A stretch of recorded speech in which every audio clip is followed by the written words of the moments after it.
네, 오늘장 랭킹5 지금부터 시작해 볼게요. 오늘도 고민들 함께 해보도록 하겠습니다. 두 분 먼저 인사 먼저 드리죠. IS 김태성 본부장, 차영주 MTN 전문위원 자리해 주셨습니다. 어서 오세요. 네, 안녕하세요. 자, 오늘도 하나씩 열어보면서 시장 이야기 해보도록 하죠. 자, 자동차 먼저 5위로 꼽아봤습니다. 계속된 호재 안고 있는 구간이고요. 오늘 장 초반에 반도체가 주춤했을 때 치고 올라온 자동차, 오후장 반도체 회복력 보이고 있지만 그대로 시세 나타나고 있습니다. 차 의원님께 먼저 질문 드려볼게요. 오늘 굳건하게 오전 오후 흐름이 현대차 그룹주도 잘 나오고 부품주도 나옵니다. 하반기에 대한 기대감을 더욱더 높일 수 있는 신호들이 나오고 있는지 새로운 포인트 있다면 가제 점검도 부탁드릴게요.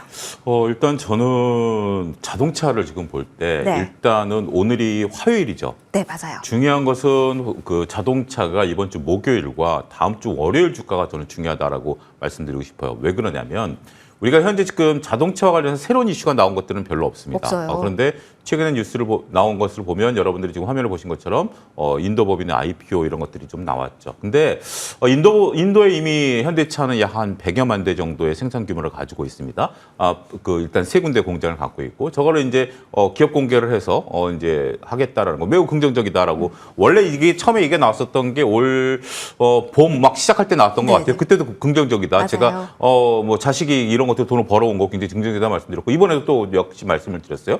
근데 이것을 좀 비틀어서 좀 보게 된다라면 지금 이제 제가 왜 오늘 화요일인데 목요일과 다음 주 월요일이냐라고 봤을 때 지금 이제 분기 배당이 들어가는 현대차 그룹이기 때문에 배당을 받으려면 내일까지 사야 됩니다. 그러면 우리가 이제 배당락이 목요일 날 될 것이고 그다음에 이제 그 배당에 관련된 것이 끝났을 때 다음 주 월요일이거든요. 그랬을 때 과연 시세 연속성이 있다라고 본다라면 하반기에 대한 긍정적. 그렇지 않다라면 제가 IPO와 배당에 대한 뜬금없는 얘기다라고 하겠지만 지금 현대차 그룹이 돈을 마련해야 되기 때문에 상속세라는 것은 어떻게 보면 이제 시간이 꼭 당연히 도래하는 거 아니겠습니까? 세월의 무게를 못 이긴다라는 측면이 있어서 보면 일단 현대차는 좀 그런 시각으로 좀 봐요. 그러니까 이제 물론 현대차가 나쁘다라는 것이 아니라 현대차가 지금 잘 팔리고 있습니다만 여러 가지 신호들이 혼재해 있습니다. 지금 현대기아차 같은 경우 하이브리드라든지 여러 가지가 잘 팔리고 있는 상황이긴 합니다만 여기에 더해서 이제 상속 문제가 이제 불거지면서 그렇다라고 하니까 오늘 모비스와 글로비스가 또 강한 거 아니겠습니까? 이런 것들은 결국 대주주 지분이 높은 거. 그러니까 글로비스가 갑자기 이렇게 치고 갈 만한 이슈는 특별히 없죠. 특별히 없는 상태. 물론 이제 글로비스가 인도 법인에 대한 수출이 늘어난다라든지 LNG를 한다라는 건 이미 다 알려진 사실인데 글로비스가 이렇게 치고 간다라는 것은 역시 대주 지분이 가장 많은 회사이기 때문에 배당이 늘어날 가능성도 배제할 수 없다라는 거죠. 이와 더불어서 지금 SK그룹도 같이 보셔야 된다. 배당과 관련해서. 그러니까 이번 주에 있을 이벤트 드리븐과 관련된 부분들을 두 그룹은 일단 우리가 좀 지켜봐야 돼. SK그룹은 뭐냐? 이혼 소송 비용이죠. 1조가 넘는 돈을 마련해야 돼. 갑자기 이혼 소송 이후에 SK그룹이 돈 없다는 얘기들을 좀 쏟아내기 시작했죠. 이런 부분들까지 해서 두 그룹에 대해서는 일단 6월 말에 배당 이벤트를 한번 같이 생각해보자. 저는 이렇게 말씀드리고 싶습니다. 그러면 해당 그룹의 쏠림이 수급적으로 있을 때 이걸 또 아이디어로 참고해서 대응해야 되는 다른 섹터도 있는지. 지금 이제 그거 외에는 특별히 변동되는 건 없습니다. 그러니까 지금 이제 우리가 배당과 관련된 것들이고 이게 참 아이러니하게 배당 때문에 올라간 것 같은 생각이 저는 들어요. 근데 팔 수 없는 게 팔아버리면 배당을 못 받는 거 아니겠습니까? 그렇죠. 그렇죠. 그렇기 때문에 그렇다고 배당을 지금 이번에 제가 배당 얘기하는 건 배당을 좀 많이 줄 것 같아요.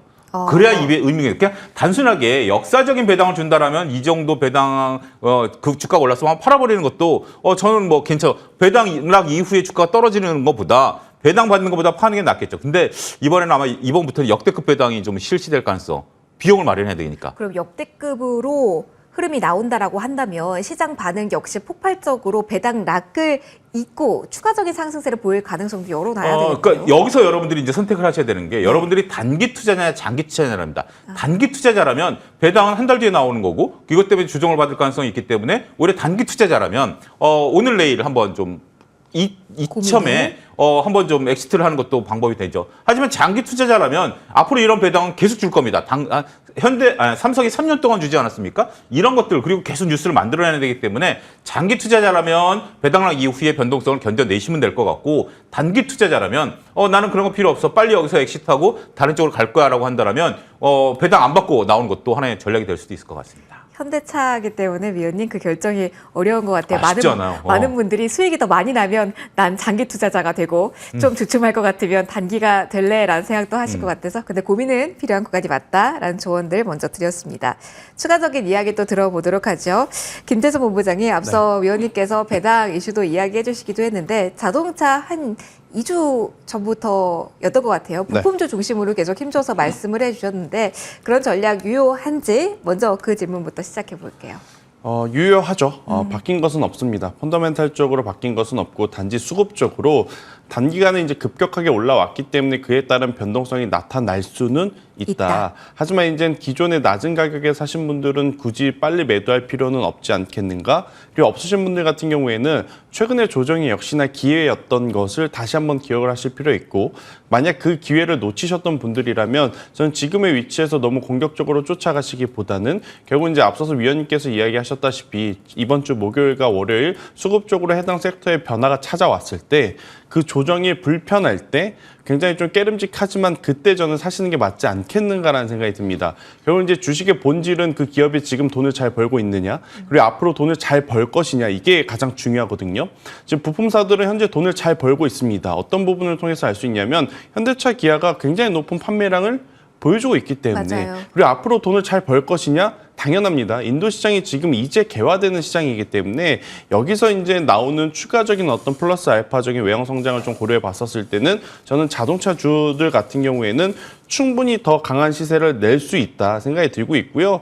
화신도 그렇고 서현이아도 그렇고 공통적으로 SL처럼 52주 그러니까 역사적인 신고가 영역이 아니죠. 그러니까 충분히 역사적인 신고가로 갈 수 있는 저는 흐름들이 나올 수 있다 이렇게 좀 생각이 들고 있고 대신에 지금 최근에 시장의 어떤 패턴 중에 제가 이제 눈여겨보는 것은 과거에 강했던 종목이 무조건 강하지 않더라라는 겁니다. 그러니까 섹터 안에서도 새롭게 새로운 종목군들에 대한 이야기들이 좀 많이 나올 가능성이 높아서 그 새롭게 언급이 되는 종목들은 어떤 이슈를 안고 있다고 보실까요? 근데 결국엔 이쪽도 뭐 인도발에 대한 이슈를 좀 가지고 있어야 됩니다. 그러니까 최근에 가장 화두가 됐었던 화승 RNA와 같은 기업들이 가장 대표적인 예시가 될 것 같아요. 그래서 뭐 하신 SL 서현이아는 이야기 안 드려도 워낙 여러분들이 그 기업들의 차이가 뭔지 다 알고 계시는 상황인데 저는 과거에는 그렇게 언급되지 않았지만 최근 자동차 섹터 이야기할 때 또 빠지지 않고 등장하는 기업들 대표적으로는 화승 RNA 혹은 뭐 대원강업 아니면 S&T 모티브와 같은 기업들은 우리가 꼭 체크를 하시는 게 맞지 않나라는 의견 한번 드려보도록 하겠고요. 같은 섹터는 아니지만 유사한 패턴이 오늘 어디서 나왔냐면 해운 쪽에서 나왔습니다. 우리가 보통 해운하면 크게 두 기업을 떠올리죠. HMM과 대한해운. 그런데 굉장히 강한 뉴스임에도 불구하고 그들의 오늘 상승세 물론 다른 섹터 대비해서는 강했습니다. 하지만 상대적으로 더 수익률이 더 높았던 쪽은 STX 그린로직스라든지 동방처럼 해당 섹터의 원래는 대장주가 아니었던 조금은 이제 중소형 새로운 뉴페이스들이 오늘 그런 모습들을 좀 보였기 때문에 저는 자동차도 이쪽에서 우리가 수익을 낼 수 있는 어떤 힌트들은 계속 찾아가 봐야 되지 않을까라는 의견까지 드릴게요. 더 많은 공부가 필요한 지금 시기가 아닐까 싶습니다. 한 가지 궁금한 게 그럼 SL을 AS 겸해서 이쪽도 인도발 모멘텀을 갖고 있고 그때 급하지 않게 천천히 기다려보자라는 힌트를 주셨잖아요. 기다림 끝나고 오늘부터 신호가 나온 건지 아니면 다음 주 초까지도 흐름을 좀 더 보면서 추이를 볼지 힌트 주신다면요. 뭐 일단 지금이라면 저는 충분히 두세 번에 나눠 산다 했었을 때 첫 번째 비중 정도는 매수를 해도 괜찮다라는 생각이 들고 있고요. 그러니까 현대그룹사와 부품사는 조금 다르죠. 그러니까 현대그룹사는 앞서 위원님께서 이야기하신 어떤 이제 배당에 대한 수급 이슈가 굉장히 중요할 수 있습니다. 그런데 이제 부품사 같은 경우에는 만약 그런 수급적인 이슈로 영향을 끼쳐서 조정이 나온다면 저는 그때 꼭 여러분들이 체크를 하셔야 된다 생각이 들고 있고요. 나는 그것도 참 어렵다 하시는 분들은요. 그냥 지금 대신에 비중을 조금 나눠서 산다. 이렇게 심플하게 저는 생각을 하시는 게 맞다라는 의견 드릴게요. 그럼에도 이쪽에 대한 관심은 필요하다라고 콕 찍어서 말씀해 주셨습니다. 말씀해 주셨던 해운 키워드 바로 연결해서 가도록 할게요. 앞서 본부장님께서 뉴페이스 주목하자라는 포인트 언급해 주셨는데 이어서 또 질문은 가보도록 할 겁니다. 일단 열고 시작합니다. 해운주, 상하이 컨테이너 운임지수가 계속 상승세라고 하고 하반기 더 오를 거라고 합니다. 위원님 먼저 큰 틀 좀 잡아보죠. 해운에 대해서 분위기가 뭐 조선도 마찬가지고 이런 수주 모멘텀 있는 곳에서 지난주부터인지 반응이 좀 나오고 있어요. 시장의 분위기가 전반적으로 변화하고 있다는 포인트로 봐야 되는 건지 아니면 지정학적 리스크인지 아니면 실적적인 모멘텀까지 연관해서 쏠리는 건지 궁금합니다. 어디에서 키포인트를 잡고 움직여야 될까요? 조선과 해운은 조금 구분할 필요가 있다고 보여집니다. 조선은 제가 지난주부터 한국조선해양 중심으로 해서 14만 원 이상에서 매수를 권해드렸고 지금 이제 올라가다 보니까 결국 조선주 내에서도 순환매가 도는 거 아니겠습니까? 한국조선해양이 올라가다 보니까 미포조선, 그러니까 한화오션이 올라갔고 미포조선이 올라갔고 오늘 삼성중공업이 올라가면서 네. 순환매가 이제 돌고 있는 거죠. 다 차트들이 좋습니다. 그동안에 이제 수주 소식이 들렸었는데 새로운 수주 소식보다는 이제 견조한 차트 흐름을 보이면서 그래서 제가 차트 관점으로 말씀드렸고 이런 것들이 이제 순환매가 돈다라는 거죠. 해운주는 좀 별개입니다. 해운주 같은 경우 이제 우리가 상하이 컨테이너 운임지수가 이제 올랐는데 특히 이제 우리가 유럽 노선이 5배가 올랐다라는 거 아니겠습니까? 홍해 방문 때문에 올랐다라는 건데 이 특정 노선에 대한 부분들이죠. 운임이 오른 것에 대해서 운임이 올랐을까? 보험료가 올랐을까 우리가 좀 봐야 된다라는 것들이죠. 단순하게 이제 이런 것들에 대한 리스크 프리미엄 때문에 이제 올라간 거 아니겠습니까? 네. 결국 물동량이 아니라 외부 변수인데 만약에 홍해 방문이 지금 당장 오늘 항복을 선언해 버리면 그 일건 어떻게 되죠? 수직으로 급락할 가능성이 있다라는 거니까 그러니까 외부 변수로 올랐었던 것이 과연 우리가 이제 운임이 올랐던 것 중에 가장 중요한 건 뭐죠? 물동량이 늘어났었죠. 경기가 활성화되고 물동량이 늘어난다는 것은 이건 견조하게 올라간 겁니다. 하지만 단기간에 급등한 것은 산이 높으면 골이 깊을 수도 있다라고 봐야 되겠죠. 특히 오늘 올라가는 주식들은 우리가 이쪽 유럽 노선과 상관없는 종목들입니다. S&T 모터스 같은 경우 오늘 지금 가장 강했던 게 뭐죠? S&T 그린 로직스잖아요. SX 그린 로직스는 벌크선입니다. 이게 지금 유럽까지 가는 배가 없는 해운사거든요. 흥하해운이나 대한해운 같은 경우 다 연안과 동남아 왔다 갔다 하는 배입니다. HMM이 올라야 되는데 HM 같은 경우 주력은 어디죠? LA가 노선이죠. 따라서 지금 올라가는 성격이 이게 단지 이 뉴스로 올라가느냐라고 본다라면 그거 뉴스를 이용해서 트레이딩 관점의 접근으로 현재 저는 간다라고 말씀드리고 싶어요. 그래서 지금 시장의 하나의 특징이 뭐냐면 어떻게 보면 이게 시장의 이제 조정기를 보이는 여러 가지 신호 중에 하나인데 어떤 이슈가 나왔을 때 대장주가 움직이는 게 아니라 저 밑에 있는 그동안 우리가 쳐다도 안 봤던 주식들이 올라간다는 거죠. 이러면 시장이 끝물일 가능성도 있는 거예요. 근데 이 시장이 끝물이다가 아니라 가능성을 나타내는 여러 가지 중에 하나가 지금 현재 나타나는 것들이 시장의 하나의 형국이다라고 말씀드릴 수가 있겠죠. 따라서 이것을 가지고 여러분들이 그러니까 제가 왜 이렇게 말씀드려요? 이걸 갖고 나쁘다라는 게 아니라 지금 움직이는 것을 정확히 이해하시고 내가 여기서 해운주를 매매할 때는 어떻게 된다? 트레이딩이다라는 거. 언제든지 꺾인다라면 팔고 나와야 된다라는 개념으로 접근하셔야 된다라는 거죠. 제가 우리가 이제 영일만 관련해서 저도 이제 부정적인 거랑 긍정적인 거. 그러니까 일단 긍정적인 것은 꼭 서기가 나와야 되겠죠. 근데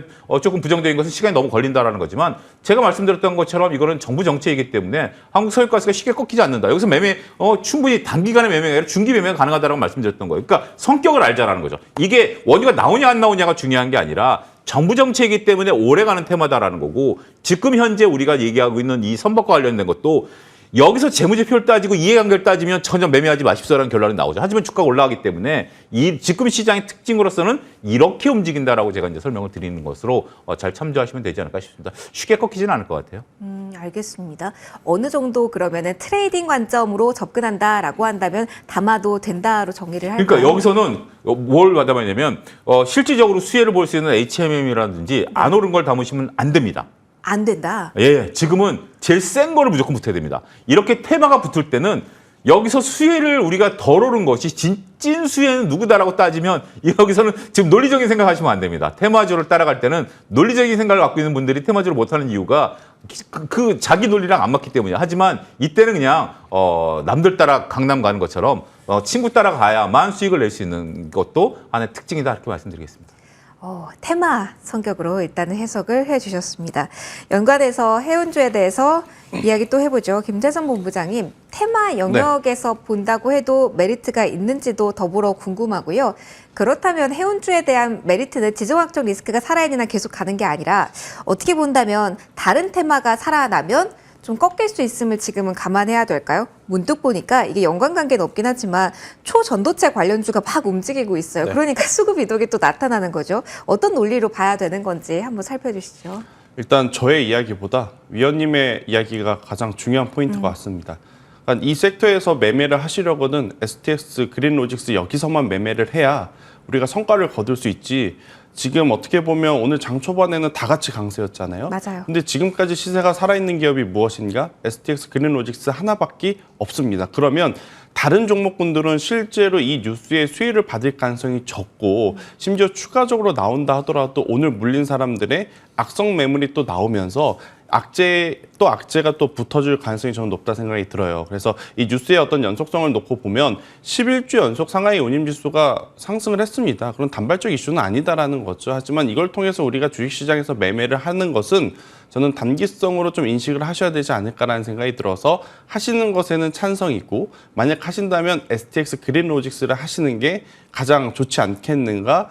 대신에 조금 이제 경우의 수가 좀 복잡해진 게 뭐냐면 어제처럼 만약 지수가 안 좋았을 때 이 종목군들이 움직였으면 본격적인 좀 트레이딩도 가능했다라고 생각이 들거든요. 그런데 오늘 SK하이닉스도 그렇고 삼성전자도 그렇고 글로벌 증시 빠진 거 대비 어제 매를 좀 먼저 맞은 게 있다 보니까 생각보다 지금 지수가 괜찮아요. 그래서 이쪽을 너무 공격적으로 보시는 것은 한 발 조금 늦지 않았나? 사실 상하이 컨테이너 운임지수가 올라가기 시작한 것은 어제 오늘 일이 아니었는데 11주잖아요. 그렇죠. 이제 와서 이쪽에 뭐 집중을 하는 것 자체가 조금 위험할 수는 있겠다. 저는 이런 의견을 드리도록 하겠습니다. 이것만 짧게요. 네. 운임지수가 저희 이야기했던 것처럼 연속된 상승세를 보이고 있잖아요. 운임지수가 상승하면서 피해를 볼 수 있는 쪽에 대해서도 걱정을 안 해도 될까요? 아주 크게 걱정할 필요는 없을 것 같습니다. 알겠습니다. 거기까지는 아이디어를 확장하지 않아도 지금은 된다라고 일단 이야기 정리해 드렸습니다. 3위로 넘어갈게요. 오늘 가장 드라마틱한 변화의 그 중심에 있는 주인공 반도체 이야기 해보도록 하겠습니다. 앞서 본부장님이 그러셨던가요? 매를 먼저 맞았다라는 표현 해주셨습니다. 엔비디아가 찬바람 쌩쌩 밑으로 쿵쿵쿵 내려가는데 우리 주식시장에서는 그래도 이 정도면 괜찮다라고 말할 수 있을지 오후장 상황 점검 먼저 해보도록 하겠습니다. 위원님 그래도 양봉 많이 보입니다. 뭐 폭발적인 시세, 뭐 어제 하락을 만회 뭐 이 정도는 아니지만 회복력이 나타나고 있다는 부분에 안도해도 될까요? 예, 일단 뭐 아침에 제가 개장 때도 좀 말씀을 드렸죠. 개장 때 한 3% 정도 빠질 때 제가 이제 이거를 보고 좀 말씀을 드렸었는데 엔비디아가 6% 빠졌는데 우리가 3% 빠진 건 굉장히 선방한 거다라고 좀 말씀을 드렸죠. 그리고 이제 엔비디아가 빠진 이유를 이제 설명을 좀 드렸을 때 엔비디아랑 이제 뭐죠? 필라델피아 반도체 지수랑 S&P가 빠졌는데 다우가 올라갔다라는 것은 이건 롱숏 펀드의 청산이다라고 좀 말씀을 좀 드렸죠. 그러니까 롱숏 펀드 입장에서 본다라면 특정 지금 이제 반도체가 많이 올랐기 때문에 이것을 청산하는 과정에 있어서 이걸 청산하게 되면 이들만 파는 게 아니라 펀드 자체를 청산해야 되니까 그동안에 팔아놨던 다우를 살 수밖에 없는 거죠. 자, 엔비디아를 팔고 다우를 삼으로써 그 펀드가 청산이 된 겁니다. 그 펀드를 왜 청산하느냐? 6월 말에 미국 같은 경우 이제 그 펀드 평가를 이제 해야 되는 거 아니겠습니까? 자, 배당과 같은 논리입니다. 수급 논리입니다. 그런데 지금 많은 이제 패시브 펀드들이 6월 달에 이제 그런 것들을 해왔고 중소형 펀드 절대 평가를 하는 것들 같은 경우는 청산을 해야 돼요. 그래야 이제 인센티브 계산에 들어가는 거거든요. 그래서 그런 것들이 물량이 나왔다라는 거죠. 다행스러운 것은 그 물량들이 우리 한국에서는 많지 않다라는 거죠. 자, 하이닉스도 이제 아침에 뭐 소트콘 보고 자라 보고 놀란 가슴, 소트콘 보고 놀란다라고 매도를 했습니다만 여전히 끌어올린다라는 거죠. 정말 다행인 것은 SK 하이닉스도 분기 배당을 합니다. 그러다 보니까 SK그룹주 입장에서도 이 분기 배당을 놓칠 수가 없다라는 거죠. 단순하게 우리가 이제 SK하이닉스가 이제 배당이 안 걸렸다라면 펀드 청산과 관련해서 우리가 이제 이런 것들이 나왔다라면 당연히 SK하이닉스도 매도 물량이 좀 나왔을 가능성이 있다라고 봐야 되겠죠. 하지만 SK하이닉스도 역시 분기 배당이 걸려 있으니까 떡을 하나 더 먹어야 되는데 덜 먹기는 좀 그러니까 SK하이닉스가 좀 끌어올렸다라는 거죠. 단 저는 근데 여기서 이제 그 원래 그러니까 제가 20만 원에서 밀릴 때도 사야 된다라고 말씀드렸고 이번에 24만 원 꺾일 때도 그저께부터 다시 사야 된다, 밀리면 사야 된다라고 말씀을 드렸는데 두 가지를 말씀드렸습니다. 자, 우리가 20만 원에서 20만 원 깨질 때는 이제 끝난 거 아닙니까라고 했는데 그때도 제가 이제 그 MSCI 리밸런싱과 관련된 말씀을 드렸고 수급 넓으니까 버텨야 됩니다라고 얘기했고 24만 원이 넘어갈 때 뭐가 나왔냐면 그 다올증권하고 또 무슨 DB인가요? 어디서 증권사가 30만 원 목표가를 했을 때 그럼 이제 30만 원 가나요?라고 했을 때 아닙니다. 25만 원 정도까지는 봅시다. 그러니까 떨어질 때 많은 사람들이 떨어지는 거 아니냐? 안 떨어집니다. 더 올라가는 거 아닙니까? 덜 올라갑니다라고 제가 좀 반대되는 말씀을 드렸어요. 제가 뭐 혼자 뭐 그렇게 생각하는 게 아니라 나름대로 30만 원이라는 건 갑자기 여기서 50% 올라야 된다라는 거죠. 그러면 한 25만 원 가면 좀 긴장을 좀 해야 된다라고 저는 개인적으로 생각을 합니다. 원래 여름까지라고 말씀을 드려왔었고, 그리고 자, 우리가 조정이 세게 나온 게 20만 원에서 한 번, 25만 원 부근에서 한 번이죠. 두 번까지는 봐주자고요. 3, 4번 나오면 그때 3, 4번이 언제 나오냐? 25만 원 가서 조정이 한번 나오면 저는 그때는 SK하이닉스는 일단 한번 매도하고 볼 생각입니다. 그러니까 우리가 그 3, 4번이라는 게 농담삼아 친구들과 이제 3, 4번이지만 이거는 우리가 살면서 어떤 철학이잖아요. 3번까지는 봐주는 거 아니겠습니까? 근데 2번까지는 저는 봐줄 생각이 있어요. 그런데 3, 4번이다라고 하면 왜 이 3, 4번이냐라고 하면 시장의 충격을 한 번, 3번 준 겁니다. 그러니까 탄탄하게 올라갈 때랑 우리가 단단한 벽도 자꾸 때리다 보면 이 충격에 의해서 벽이 무너지는 거 아니겠습니까? 안 무너질 것 같은 벽도 충격에서 뭐 지금 두 번째 충격이 왔어요. 세 번째 충격에서는 한 번 더 올라간다 하더라도 그때는 줘야 된다라고 저는 생각을 하는데 그게 한 25만 원 넘어선 정도니까 지금 여기서 올라올 때마다 조금 갖고 계신 분들은 정리하실 필요가 있고 만약에 아직 못 담으셨다면 한 번 더 기회가 남아있다. 저는 이렇게 정리해드리고 싶습니다. SK하이닉스 영향을 주가상으로 많이 받았던 종목에 대해서 비슷한 전략을 생각해놔도 괜찮나요? 근데 여기서 이제 좀 셈법이 좀 복잡해지긴 합니다. 큰 틀에서 보면 같이 봐야 되겠죠. 네. 큰 틀에서 보면 같이 봐야 되긴 하겠습니다만 이 업황 자체가 끝났다라는 얘기는 저는 단 한마디도 안 했어. 이 업황 계속됩니다. 엔비디아 업황, SK하이닉스 지금 더욱 강화됐죠. 자, SK하이닉스와 엔비디아에 대한 경쟁에 대한 얘기들이 지난달부터 쏟아졌습니다만 단 하나도 아직까지 이 둘의 구도를 깨지 못하고 있죠. 지금 지난주에 나온 거 보면 오히려 TSMC가 하이닉스의 HBM4 수주에 대한 가능성까지 얘기가 나왔죠. 삼성전자가 HBM3 해봤자 벌써 SK하이닉스는 TSMC랑 HBM4 지금 얘기가 나오고 있는 상태죠. 이 둘이 쉽게 깨지는 않을 겁니다. 하지만 앞으로 이제 각 회사마다 셈법이 복잡할 겁니다. 한미반도체와 이스페스타시스가 이제부터는 저는 다른 길을 갈 가능성도 있고요. 그런 부분들을 여러분들이 보게 된다면 큰 틀에서 보면 이제는 긴장감을 높이면서 수익률을 좀 짧게 가져가자 이렇게 말씀드리겠습니다. 다른 길을 간다라고 하면은 조금 더 우호적인 길을 가는 길은? 그러니까 우호적인 길을 가는데 전에는 이제 다 같이 가는 거였죠. 다 같이 가는 거였는데 김세형 본부장과 제가 이제 같이 걸어왔는데 오래 걸어왔잖아요. 근데 저는 이제 몸무게 때문에 지칠 때가 됐고 김태현 본부장은 아직까지 좀 더 갈 거예요. 그러니까 똘똘한 주식은 더 갈 거고 저처럼 이제 좀 몸무게 많이 나가는 주식은 조금 이제 쉬어가는 것이 아니겠는가. 묵직하게 쉬었다가 그래도 네, 간다. 이제 뭐 그렇게 되지 않을까 싶습니다. 알겠습니다. 포인트 정리 좀 받아볼게요. 인생이라는 게 그런 거죠. 주식도 마찬가지입니다. 쉬었다 가야죠. 네, 맞습니다. 힘들어요. 그 이야기 해주셨고요. 본부장님의 이야기도 들어보겠습니다. 본부장님은 쉼없이 달리자 이야기 해주실 건가요? 삼성전자가 네. 여러 가지 이슈를 안고 있는 자리인데 버틴다라는 거를 이걸 지수 측면에서 봐야 되는 건지 아니면 다른 의미가 있는지 2분기 뭐 콜테스트 이야기 나오면서 저희가 6월 말까지 봤는데 시기 정말 카운트다운 들어간 것 같거든요. 어떻게 봐야 될까요? 제가 계속 강조드리지만 HBM으로 돈 벌어왔던 기업이 아니에요, 삼성전자는. 그러니까 퀄테스트가 만약 여기서 조금 지연이 되거나 여기서 우리가 생각했던 것보다 눈높이를 좀 맞추지 못하는 이야기가 나온다 해서 삼성전자가 갑자기 망하지는 않는다라는 게 저는 팩트이고 HBM을 그럼 뭐로 만드냐? 디램으로 만듭니다. 그러면 디램에 대한 수요 당연히 이제 늘어날 수 있겠죠. 그걸 우리는 무엇을 보고 좀 체크를 해야 되냐면 디램의 가격을 보고 유추를 할 수 있습니다. 가격이 올라간다면 재고가 떨어진다는 것을 의미하고 재고가 떨어졌다는 것은 그만큼 앞단에서 수요가 늘어나고 있다는 것을 의미하잖아요. 지금 그것을 토대로 본다면 삼성전자는 HBM이라고 하는 카드가 당연히 붙어주면 너무 좋죠. 그런데 없다 하더라도 삼성전자에 투자하시는 분들이 너무 실망할 필요는 없습니다. 어차피 디램과 낸드 플래시가 키옥시아와 해당 제품들의 가격 상승을 기준으로 본다면 2분기 실적, 3분기 실적까지 저는 크게 걱정할 필요는 없다라는 이야기를 한번 드려보면서요.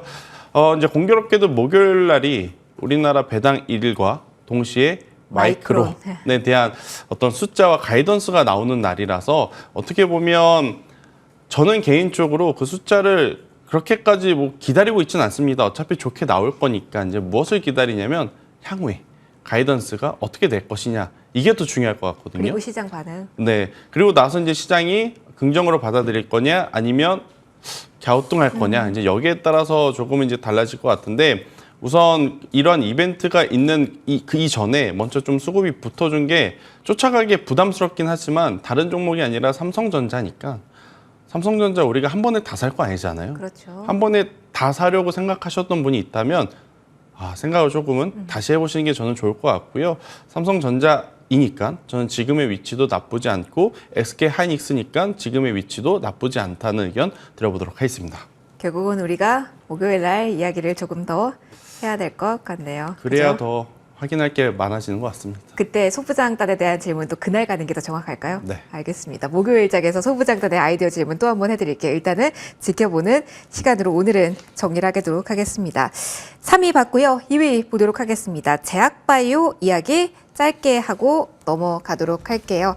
자, HLB 이야기를 오늘은 좀 먼저 하고 가려고 합니다. 그룹주 전반이 움직임 나타나고 있어서요. 위원님, HLB 그룹주 짧게 봐주세요. 이걸 수급적으로 한 달 만에 만회한 시세라고 봐야 될지 외국인 수급으로 설명은 많이 하더라고요. 어떻게 보실까요? 글쎄요, 저는 이제 뚜렷하게 지금 LCAB 같은 경우 뭔가 이제 새로운 트리거를 아직 찾지 못했다라는 측면에서 보여지게 된다면 오늘 일단의 이제 그 급등이 과연 내일 어떻게 나올 건가가 이제 관건이 된다라고 봐요. 오늘 LCAB 같은 경우 이제 중국에서의 매출 뭐 이런 것들인데 우리가 HAB 같은 경우 결국 중요한 것은 이제 그 신약에 대한 어떤 개발 기대감 아니었습니까? 이제 그게 무너지고 난 이후에 현재 지금 올라가는 건데 아직 그거에 대한 분위기는 현재 나타나고 있지는 않아요. 근데 한 가지 우리가 여러분들이 좀 그 주식시장에서 간과해서는 안 되는 게 LCB가 어제 어떻게 됐냐면 신용등급이 비마이너가 돼버렸습니다. 신용등급이 비마이너가 됐다라는 것은 정상적인 시장에서 자본 조달을 할 수 없는 그런 형국이 됐다라는 거죠. 더 이상 채권 발행은 안 됩니다. 그러면 기존에 있었던 채권은 다 이제 만기가 도래하게 된다면 결국 HLB가 돈을 조달할 수 있는 방법은 유일한 방법은 유상증자, 제3자 배정 유상증자 외에는 없습니다. 채권 발행 자체가 안 되고요. 은행에서 더 이상 돈을 빌릴 수가 없습니다. 그렇게 된다면 앞으로 그런 것에 대한 부담감도 더 커졌다라고 봐야 되겠죠. 그래서 저는 일단 지금 밑에서부터 올라와서 어느 정도 우리가 단기 트레이딩이 좀 지금까지는 되긴 했었습니다만 이제부터 보게 된다면 저는 위험이 굉장히 커진 구간이다. 저는 그렇게 좀 말씀드리고 싶습니다. 알겠습니다. 오늘 유독 제약바이오 섹터 내에서 HLB 그룹주가 강해서 이 종목 콕 집어서 설명 좀 들어봤습니다. 바로 오늘은 넘어가도록 할게요. 1위가 게임주가 준비가 되어 있긴 한데요. 간략하게 포인트만 듣고 원픽으로 넘어가도록 하겠습니다. 여름 방학입니다. 방학에 있었던 시절이 참 좋았는데요. 방학은 없지만 저희 그 기분 느끼면서 게임주 한번 점검 짧게 해주세요, 본부장님. 네. NC소프트가 움직입니다. 어찌됐건 구조조정에 대한 이슈 이후에 나오는 것 같은데 뭐 다른 섹터 못지않게 긍정적인 재료는 다 나오긴 하거든요. 그런데 물음표 많이 붙는 섹터입니다. 애널리스트 분들도 여긴 어렵다고 말씀 많이 하시더라고요. 지금은 어떻게 봐야 될까요? 이런 말을 하면 NC소프트 주주분들이 속상할 수 있을 것 같은데 게임주가 게임주다워야 게임주라고 할 수 있을 것 같아요. 아하. 일단 NC소프트 같은 경우에는 게임주라고 볼 수 없는 게 결국 이제 이 리니지라고 하는 IP에 너무 이 의존되어 있었던 부분들이 본인들의 실적 발목을 잡게 되는 상황이 지금 연출이 된 거죠. 이것을 이제 기업 입장에서는 분사라고 하는 키워드를 가지고 돌파를 하겠다라고 하는데 노사의 반발이 당연히 있을 수밖에 없는 이슈가 아니었나 싶습니다. 이미 주가의 위치상 단기적인 혹은 기술적인 반등은 충분히 나올 수 있지만 이걸 우리가 투자로 봐야 되느냐? 이건 투자가 아니라 그냥 투기로 좀 봐야 되는 어떤 현상일 것 같고요. 게임주 본업으로서 이제 평가를 한다라고 하면 결국엔 저는 크래프톤을 보시는 게 맞고 최근에 지금 W 게임즈라 그래서 제가 누차 좀 많이 말씀드렸던 맞아요. 게임주가 기억나요. 하나 있어요. 카지노를 만드는 기업. 이쪽이 본업으로 평가를 받기에는 가장 지금은 알맞은 단계가 아닌가라는 생각이 들어서 저는 게임주를 보신다면 크래프톤과 W 게임즈 혹은 최근에 펄어비스도 좋거든요. 이쪽을 보시는 게 맞고 NC소프트는 상승은 저도 나올 거라 봅니다. 하지만 이 상승의 어떤 연속성을 좀 기대하기에는 다소 어려운 부분들이 많지 않겠는가라는 의견을 드리도록 하겠습니다. 어쩌면 우리에게 게임주에게 가장 필요한 건 냉철한 분석이니까요. 냉철한 포인트 들어봤습니다.